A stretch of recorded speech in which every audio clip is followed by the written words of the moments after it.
So I want to talk about high altitude Liberator flying. This is really good for if you don't have an experienced gunner and they can't make like those split second shots.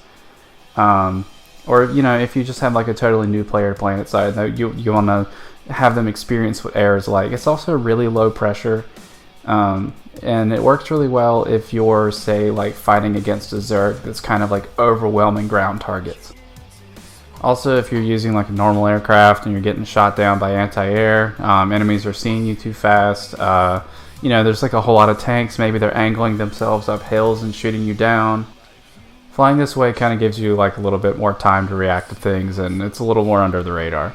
So usually I like to start from the warp gate, place a personal waypoint on it just to keep in mind where it is. Those are my gunner implants. Thanks Caitlin or Catalea, whoever recommended those to me. It highlights enemy vehicles when the gunner shoots them. It's really helpful for the pilot to line up a good shot for them.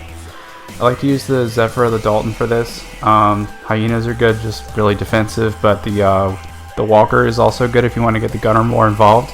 It is very capable of dealing damage, especially alongside the Shredder. They kind of pair up well.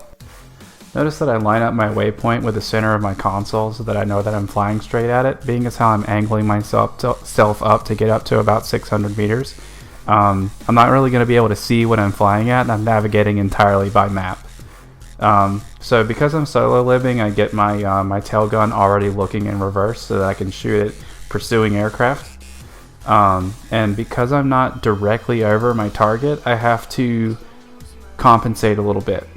Zephyr and Dalton shots both drop, which is very difficult for a new gunner.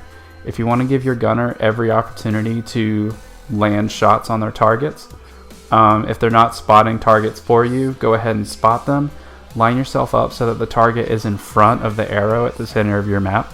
That gives them the perfect angle to like look straight down and aim their reticle directly on the target and not miss any shots.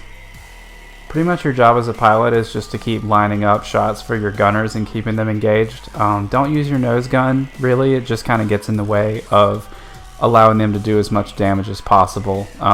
Pretty much all you're doing is just spotting targets, or they're spotting targets and you're lining them up, and they just lay down the damage. And then when you get too much attention, you leave, you go repair. This is all about staying alive. So, like, for example, I'm getting chased by this Liberator here. And instead of dogfighting in circles with him, where it's really difficult for the gunners to be able to tell how he's moving relative to the Liberator, I'm just flying in a straight line at the warp gate. This makes it so that the target kind of like just sort of follows us in a straight line, and it makes it really easy for the tail gunner to predict where they need to aim at. It's a little bit harder with the hyenas, especially at greater ranges, which is where the Walker like really shines. But for the most part, it's still easy enough. This guy's staying underneath me, so I fly close to the ground to trick him into crashing into that skeleton there. As many of you Liberator pilots know, it's good to try to break line of sight with targets that are chasing you or shooting at you, anti-air or whatever. Usually flying up at about 600 to 800 meters, anti-air starts to get really inaccurate up at that range.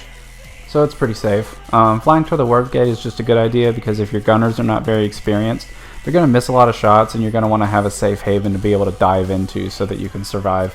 Other than that, it's pretty simple, it's pretty easy, and it's pretty surprising how often you can get away with it. Other than that, that's pretty much it, dude. Have fun.